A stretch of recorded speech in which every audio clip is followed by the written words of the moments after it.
முக்கிய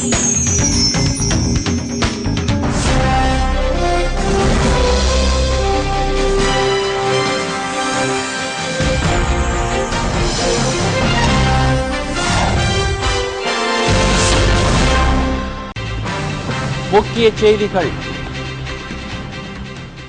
ரிஷிவந்தியம் தொகுதிக்கு அனைத்து அடிப்படை வசதிகளும் செய்து தரப்படும், கேப்டன் விஜயகாந்த் உறுதி.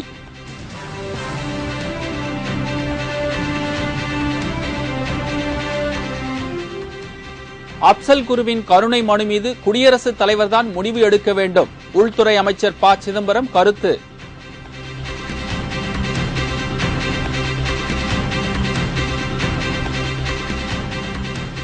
ஸ்வான் டெலிகாம் இயக்குநர் ஷாகித் பால்வா அப்ரூவர் ஆகிறார், நாடாளுமன்ற கூட்டுக்குழு முன் ஆஜராக விருப்பம்.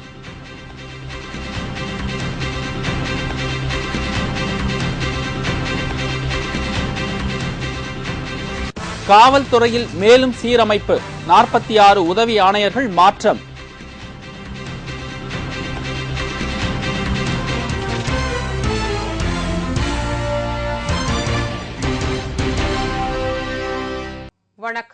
வணக்கம். விரிவான செய்திகள். கடந்த 63 வருடங்களாக பின்தங்கிய நிலையிலேயே இருக்கும் ரிஷிவந்தியம் தொகுதிக்கு தேவையான அனைத்து உதவிகளையும் செய்து தருவதாக சட்டமன்ற எதிர்க்கட்சித் தலைவர் கேப்டன் விஜயகாந்த் உறுதியளித்துள்ளார். ரிஷிவந்தியம் தொகுதியில் அமோக வெற்றி பெற்ற தேமுதிக நிறுவன தலைவரும் சட்டமன்ற எதிர்க்கட்சித் தலைவருமான கேப்டன் விஜயகாந்த் தனது தொகுதி மக்களை சந்தித்து கடந்த 3 நாட்களாக நன்றி தெரிவித்தார். அப்போது பேசிய அவர், ரிஷிவந்தியம் தொகுதியை அரசு அதிகாரிகள் மறந்துள்ளது தனக்கு மிகுந்த வருத்தம் அளிப்பதாக உள்ளது என்று கூறினார். 5 வருஷமாக இதுவரைக்கும் யாருமே ஒன்று சார், 5 வருஷமோ இல்லை அவங்க 15 வருஷம், 5 வருஷம் தான் இப்போ லாஸ்ட்டாக இருந்தால் நாங்கள் கிராமத்தை காப்பாற்றிட்டோம் அதை காப்பாற்றிட்டேன்னு சொல்கிறாரு கலைஞர். இது வரைக்கும் எதுவுமே செய்யலை. ஏன் அந்த கலெக்டர் என்ன பண்ணார், இந்த அதிகாரிகள் என்ன பண்ணாங்க, ஒவ்வொருத்தங்களும் என்ன ஏதுன்னு உங்கள் கூட இதை கூட பார்த்து கேட்கலன்றா அப்புறம் என்ன இருக்குது? நாளைக்கு இந்த கட்சிக்கு தான் இருந்த கட்சிக்கு தான் எதாவது நடப்பாங்களா? அந்த கட்சியை சேர்ந்தவங்க யாருமே அதை பற்றி கேட்கலையா? என்னன்னு எனக்கு ஒன்றுமே புரிய மாட்டேங்குது. மேலும் சுதந்திரம் பெற்று 63 ஆண்டுகள் ஆன நிலையில் இன்னும் பின்தங்கிய நிலையிலேயே ரிஷிவந்தியம் தொகுதி இருக்கிறது என்று கூறிய கேப்டன், இதற்கு முந்தைய ஆட்சியாளர்கள் ஏன் எந்த உதவியும் செய்யவில்லை என்று கேள்வி எழுப்பினார். அதாவது சுதந்திரம் அடைந்து 63 வருஷம்னு சொல்கிறாங்க. 63 வருஷத்தில் இப்படி ஒரு பின்தங்கிய ஊரை நான் பார்த்ததில்லை, தொகுதியை பார்த்ததில்லை. ஏன்னா எவ்வளவோ தொகுதி 2000 சுற்றி இருக்கிறேன். இவ்வளோ மோசமாக அந்த மக்களும் ரொம்ப அமைதியாக இருந்து சரி என்னமோன்னு பண்ணணும். ஒரு ரோடு இல்லை. நடந்தது நடந்து விட்டது, இனி நடப்பது நல்லவையாக இருக்கட்டும் என்று கூறிய கேப்டன் விஜயகாந்த், ரிஷிவந்தியம் தொகுதிக்கு தேவையான அனைத்து உதவிகளையும் அரசிடம் இருந்து பெற்று தந்து மக்களுக்கு நல்லது செய்வேன் என்று உறுதியளித்தார். நடந்தது நடந்தவளாக இருக்கட்டும், இனி நடப்பவை நல்லபடியாக நடக்க வேண்டும் அப்படின்னு தான் நான் கேட்டிருக்கேன். பார்க்கலாம் இதை மீறி என்ன செய்கிறாங்க. எனக்கு என்னென்னா, இந்த 3ஆம் தேதி கவர்னர் இருந்ததுக்கப்புறம் சட்டமன்றம் கொடுது, அதில் எம்எல்ஏ ஃபண்டு ஒதுக்கினதுக்கப்புறமா உடனடியாக என்னென்ன தொகுதிக்கு பண்ணணுமோ அதை உறுதியாக பண்ணுவேன். எல்லா அதிகாரிகளும் கூப்பிட்டு பேசியிருக்கேன். எல்லா அதிகாரிகளும் என்னமோ சொல்கிறேன்னு சொல்கிறாங்கன்னா அப்போ என்ன சொல்கிறாங்கன்னு பார்த்து அதற்கப்புறம் என்ன முடிவு பண்ணுறதுங்கிறது, அதுக்கப்புறம் என் மனசுக்கு என்னென்ன தோணுதோ அதுக்கப்புறம் அந்த மாதிரி முடிவு. இருந்தாலும் எந்த அதிகாரிகளும் மனையமாக எல்லாருமே கரெக்டாக இருப்பாங்கிற என் மனசில் ஒரு நம்பிக்கை இருக்குது. இதுவரைக்கும் இந்த தொகுதி இப்படி ஒரு மோசமான தொகுதின்னு அது ரிஷிவந்தியம் தொகுதி தான். அது எப்படி விட்டாங்கன்னு எனக்கு ஒன்றுமே புரியலை. ரிஷிவந்தியம் தொகுதியில் உள்ள திருவரங்கம் பெருமாள் கோவிலும் அர்த்தநாரீஸ்வரர் கோவிலையும் நல்ல முறையில் சீரமைத்து சுற்றுலாத்துறையாக மாற்றும் முயற்சிகள் மேற்கொள்ளப்படும் என்று கேப்டன் விஜயகாந்த் அப்போது கூறினார். 2G விவகாரத்தில் முறைகேடு செய்ததாக கூறப்பட்டு சிறையில் இருக்கும் பல்வா நாடாளுமன்ற கூட்டுக்குழுவின் முன் ஆஜராக விருப்பம் தெரிவித்துள்ளார். 2G ஸ்பெக்ட்ரம் முறைகேடு தொடர்பாக சுவான் டெலிகாம் நிறுவனத்தின் ஷாகித் பல்வா கைதாகி திகார் சிறையில் அடைக்கப்பட்டுள்ளார். இந்த நிலையில் அவர் 2G ஸ்பெக்ட்ரம் முறைகேடு தொடர்பாக விசாரணை நடத்தும் நாடாளுமன்ற கூட்டுக்குழு முன் ஆஜராக விருப்பம் தெரிவித்துள்ளதாக கூறப்படுகிறது. இது தொடர்பாக பல்வா ஜேபிசிக்கு எழுதியுள்ள கடிதத்தில் ஜேபிசி விசாரணையை கருத்தில் கொண்டு நேரில் ஆஜராகி தனது வாக்குமூலத்தை அளிக்க விரும்புவதாக தெரிவித்துள்ளார். முன்னாள் அமைச்சர் ஆர் ராசா, கரிமொழி மற்றும் 5 பெரு குழுமங்களின் இயக்குநர்கள் என பலரும் சிறையில் உள்ள நிலையில் ஷாகித் பல்வா நாடாளுமன்ற கூட்டுக்குழு முன் நேரில் ஆஜராகி வாக்குமூலம் அளிக்க உள்ளதால் அவர் அப்ரூவராக மாற முடிவு செய்திருப்பதாக தகவல்கள் வெளியாகியுள்ளது. நாடாளுமன்றம் மீது தாக்குதல் நடத்திய தீவிரவாதி அப்சல் குருவின் கருணை மனு மீது குடியரசுத் தலைவர்தான் முடிவு எடுக்க வேண்டுமே தவிர மத்திய அரசு அந்த விவகாரத்தில் காலக்கெடு விதிக்க முடியாது என்று உள்துறை அமைச்சர் கருத்து தெரிவித்தார். கடந்த 2001ஆம் ஆண்டு நாடாளுமன்றம் மீது தீவிரவாதிகள் தாக்குதல் நடத்தினர். இந்த தாக்குதலுக்கு காரணமான தீவிரவாதி அப்சல் குருவுக்கு தூக்கு தண்டனை விதித்து 2002ஆம் ஆண்டு டெல்லி உயர்நீதிமன்றம் தீர்ப்பு கூறியது. தனக்கு வழங்கப்பட்ட தூக்கு தண்டனையை எதிர்த்து அப்சல் குரு உச்சநீதிமன்றத்தில் தாக்கல் செய்த மேல்முறையீட்டு மனுவும் நிராகரிக்கப்பட்டது. இந்த நிலையில் குடியரசுத் தலைவரிடம் அப்சல் குரு கருணை மனு தாக்கல் செய்துள்ளார். இதற்கிடையே அப்சல் குருவை உடனே தூக்கில் போட வேண்டும் என நாடு முழுவதும் இருந்து மத்திய அரசுக்கு கோரிக்கைகள் விடுத்து வருகிறது. இந்த விவகாரம் குறித்து மத்திய உள்துறை அமைச்சர் ப. சிதம்பரம் நேற்று செய்தியாளர்களை சந்தித்தார். அப்போது அப்சல் குருவுக்கு வழங்கப்பட்ட தண்டனையை நிறைவேற்றுவது குறித்து குடியரசுத் தலைவர்தான் முடிவு செய்ய வேண்டும் என்றும், தண்டனையை நிறைவேற்றுவது எப்போது என்பது குறித்து காலக்கெடு எதையும் மத்திய அரசு தெரிவிக்க இயலாது என்றும் கூறினார். Well, I can't give a time frame. As I told you earlier, my duty is to resubmit cases, and it's for the Honorable President of India to take a decision. And neither you nor I should comment on that. Chennai உட்பட தமிழகம் முழுவதும் 46 காவல்துறை உதவி ஆணையாளர்கள் மாற்றம் செய்யப்பட்டுள்ளனர். தமிழகத்தில் அதிமுக ஆட்சி பொறுப்பேற்ற பின் காவல்துறையில் நிறைய மாற்றங்கள் செய்யப்பட்டுள்ளன. குறிப்பாக சென்னை மாநகர காவல்துறை ஆணையர் மாற்றத்தை தொடர்ந்து மாவட்டந்தோறும் காவல்துறை கண்காணிப்பாளர்கள் மற்றும் சென்னை முழுவதும் துணை ஆணையாளர்கள் மாற்றம் செய்யப்பட்டனர். அதன் தொடர்ச்சியாக நேற்று சென்னை உட்பட தமிழகம் முழுவதும் உள்ள 46 காவல்துறை உதவி ஆணையாளர்கள் மாற்றம் செய்யப்பட்டுள்ளனர். மேலும் 26 பேர் காத்திருப்போர் பட்டியலில் இருப்பதாக தெரிகிறது. 2G அலைக்கற்று ஒதுக்கீட்டில் ஏற்பட்ட முறைகேடு தொடர்பாக மத்திய ஜவுளித்துறை அமைச்சர் தயாநிதி மாறனிடம் சிபிஐ விசாரணை நடத்த திட்டமிட்டுள்ளது. 2G அலைக்கற்று ஒதுக்கீடு ஊழல் தொடர்பாக சிபிஐ இதுவரை 2 குற்றப்பத்திரிகைகளை தாக்கல் செய்துள்ளது.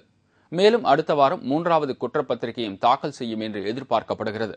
இந்த நிலையில் அதில் மத்திய ஜவுளித்துறை அமைச்சர் தயாநிதி மாறனுக்கு எதிராக சிபிஐ குற்றப்பத்திரிகை தாக்கல் செய்யக்கூடும் என்று தகவல் வெளியாகியுள்ளது. தனியார் தொலைபேசி நிறுவனம் ஒன்றிற்கு உரிமம் வழங்க தயாநிதி மாறன் தாமதம் செய்ததாக எழுந்த குற்றச்சாட்டுகளுக்கு முதன்முறையாக மாறன் தற்போது பதில் அளித்துள்ளார். அதில் எந்தவொரு நிறுவனத்திற்கும் தான் சாதகமாக செயல்படவில்லை என்றும், விதிகளுக்கு உட்பட்டே தொலைத்தொடர்பு நிறுவனங்களுக்கு அனுமதி தரப்பட்டதாகவும் கூறியுள்ளார். மேலும் தனது பதவிக்காலத்தில் இழப்பு ஏற்பட்டதாக தலைமை கணக்காயர் கூட கூறவில்லை என்று கூறியுள்ள தயாநிதி மாறன், ஏர்செல் நிறுவனத்திற்கு உரிமம் வழங்கியதில் தாமதம் ஏற்பட்டதற்கு தான் பொறுப்பல்ல என்றும் குறிப்பிட்டுள்ளார். எந்தவொரு நிறுவனத்தின் நிகர மதிப்பு சட்ட விவகாரங்களை ஆய்வு செய்த பின்பே உரிமம் வழங்கப்பட்டதாகவும், தனது சகோதர நிறுவனத்தில் தொலைத்தொடர்பு நிறுவனம் எதுவும் முதலீடு செய்யவில்லை என்றும் தயாநிதி மாறன் தெரிவித்துள்ளார். வாரிசு பிரச்சினை தொடர்பான வழக்கில் டிஎன்ஏ பரிசோதனைக்கு ரத்த மாதிரி தர முடியாது என்று ஆந்திர மாநில முன்னாள் ஆளுநர் NT திவாரி தெரிவித்துள்ளார். ஆந்திர மாநில முன்னாள் ஆளுநரும் மூத்த காங்கிரஸ் தலைவருமான NT திவாரியின் மகன் என்று ரோஹித் சேகர் என்பவர் தொடர்ந்த வழக்கு டெல்லி உயர்நீதிமன்றத்தில் நடைபெற்று வருகிறது. இந்த நிலையில் NT திவாரி டிஎன்ஏ பரிசோதனைக்கு ரத்தம் கொடுக்குமாறு டெல்லி உயர்நீதிமன்றம் உத்தரவிட்டிருந்தது. இதனிடையே டிஎன்ஏ பரிசோதனைக்கு ரத்தம் கொடுக்க தன்னை யாரும் நிர்பந்திக்க முடியாது என திவாரி கூறியிருந்தார். அதனைத் தொடர்ந்து நேற்று நடைபெற்ற இந்த வழக்கு விசாரணையில் NT திவாரி ஆஜராகாததால் ஜூலை மாதம் 7ஆம் தேதிக்கு வழக்கு ஒத்திவைக்கப்பட்டுள்ளதாகவும் திவாரியின் வழக்கறிஞர் தெரிவித்தார். இதுகுறித்து கருத்து தெரிவித்த ரோஹித் சேகர், தன்னையும் தனது தாயையும் ஏமாற்றி NT திவாரி நேற்று நடைபெற்ற வழக்கில் ஆஜராகாமல் இருந்ததன் மூலம் தற்போது நீதிமன்றத்தையும் ஏமாற்றியுள்ளதாக கூறியுள்ளார். पहले तो मेरे साथ छल करते रहे, मेरी माताजी के साथ छल करते रहे, अब वो कोर्ट के भी अब कोर्ट सुप्रीम कोर्ट तक के जो फैसला है उसकी भी अवमानना करने से नहीं पीछे हटेंगे. பாபா ராம்தேவ் உடனான மத்திய அரசின் அடுத்த கட்ட பேச்சுவார்த்தை நாளை நடைபெறும் என்று கூறப்பட்டுள்ளது. ஊழல் மற்றும் கருப்பு பணத்திற்கு எதிராக டெல்லியில் வரும் 4ஆம் தேதி முதல் உண்ணாவிரதம் இருக்கப் போவதாக யோகா குரு பாபா ராம்தேவ் அறிவித்துள்ளார். இந்நிலையில் உண்ணாவிரதத்தை கைவிடுங்கள் என்று பிரதமர் மன்மோகன் சிங் கோரிக்கை விடுத்திருந்தார். ஆனால் பிரதமரின் கோரிக்கையை பாபா ராம்தேவ் ஏற்க மறுத்துவிட்டார்.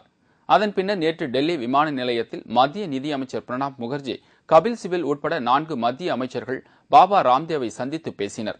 இதுபற்றி டெல்லியில் நேற்று செய்தியாளர்களிடம் பேசிய உள்துறை அமைச்சர் ப. சிதம்பரம், ஊழலுக்கு எதிராக உண்ணாவிரதம் இருக்க திட்டமிட்டுள்ள பாபா ராம்தேவுடன் மத்திய அரசின் அடுத்த கட்ட பேச்சுவார்த்தை நாளை நடைபெறும் என்று கூறினார். இந்த நிலையில் அமைச்சர் கபில் சிபிலுடன் பாபா ராம்தேவ் நாளை மீண்டும் பேச்சுவார்த்தை நடத்துவார் என்று கூறப்படுகிறது. சர்வதேச நிதியத்தின் தலைவரை தேர்வு செய்வது குறித்து இந்திய IMF இயக்குநர்கள் பிற நாடுகளோடு ஆலோசனை நடத்த வேண்டும் என்று மத்திய நிதியமைச்சர் பிரணாப் முகர்ஜி கூறியுள்ளார். சர்வதேச நிதியத்தின் தலைவர் பதவியை வகித்து வந்த பிரான்ஸ் நாட்டை சேர்ந்த டொமினிக் ஸ்டாஸ்கான் பாலியல் பலாத்கார பிரச்சினையின் காரணமாக கைது செய்யப்பட்டு வீட்டு காவலில் வைக்கப்பட்டுள்ளார். தன் மீதான குற்றச்சாட்டை தொடர்ந்து அவர் தனது பதவியை ராஜினாமா செய்துவிட்டார். இதனால் சர்வதேச நிதியத்தின் புதிய தலைவரை வருகின்ற 30ஆம் தேதிக்குள் தேர்வு செய்ய வேண்டும் என்று முடிவு செய்யப்பட்டுள்ளது. இதுகுறித்து பிரதமர் மன்மோகன் சிங் கருத்து கூறுகையில், சர்வதேச நிதியத்தின் தலைவர் பதவிக்கு குறிப்பிட்ட தேசத்தவர்தான் வர வேண்டும் என்ற மனப்பான்மையின்றி ஏகமனதாக ஒருவரை தேர்ந்தெடுக்குமாறு கோரிக்கை விடுத்திருந்தார். இதனிடையே மத்திய நிதியமைச்சர் பிரணாப் முகர்ஜி புதுதில்லியில் நேற்று செய்தியாளர்களை சந்தித்தார். அப்போது IMF தலைவரை தேர்வு செய்வது குறித்து அதன் இந்திய இயக்குநர்கள் அனைத்து நாடுகளோடு ஆலோசனை நடத்தி சரியான வேட்பாளரை அந்த பதவிக்கு தேர்வு செய்வதற்கான வழிமுறைகளை ஆய்வு செய்ய வேண்டும் என்று வலியுறுத்தியுள்ளார். Currently, there are 4-5 candidates. They have expressed their intention. Mexican Central Bank Governor, former Finance Minister, then South African former Finance Minister, I think, Trevor Manuel. Now I got a telegram couple of days back, Kazakhstan Finance Minister has also expressed its desire. Singapore Finance Minister is there. Christine Lagarde is coming. So we have suggested to our executive directors in the fund to talk to various countries and work out a mechanism through which we can try to find out a acceptable agreed candidate. சர்வதேச நிதியத்தின் தலைவர் பதவிக்கு France நாட்டின் நிதியமைச்சரான Christine லாகர்ஜே என்ற பெண் போட்டியிட விரும்புகிறார். இவருக்காக அவர் இந்தியா, சீனா, ரஷ்யா மற்றும் சவுதி அரேபியா ஆகிய நாடுகளுக்கு சென்று ஆதரவு திரட்ட திட்டமிட்டுள்ளார். இத்துடன் செய்திகள் நிறைவடைந்தன. மீண்டும் செய்திகள் பிற்பகல் 1 மணிக்கு. உங்களது பிரச்சனைகளுக்கு உடனடி தீர்வு காண 30134600 என்ற கேப்டன் டிவியின் தொலைபேசி எண்ணை தொடர்பு கொள்ளுங்கள். வணக்கம். வணக்கம்.